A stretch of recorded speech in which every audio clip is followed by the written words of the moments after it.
I had just moved into a new house. It was great.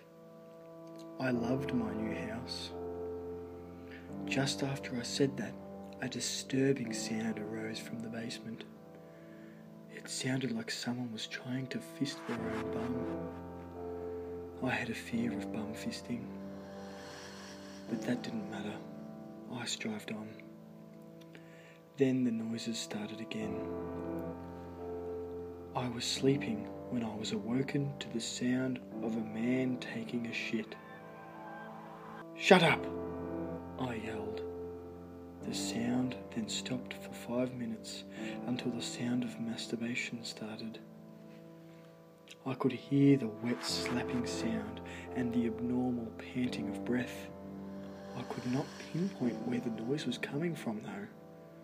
The noise then stopped and I felt a few seconds of euphoria. I then realised my hands were wrapped around my shaft. The sound of masturbation was me.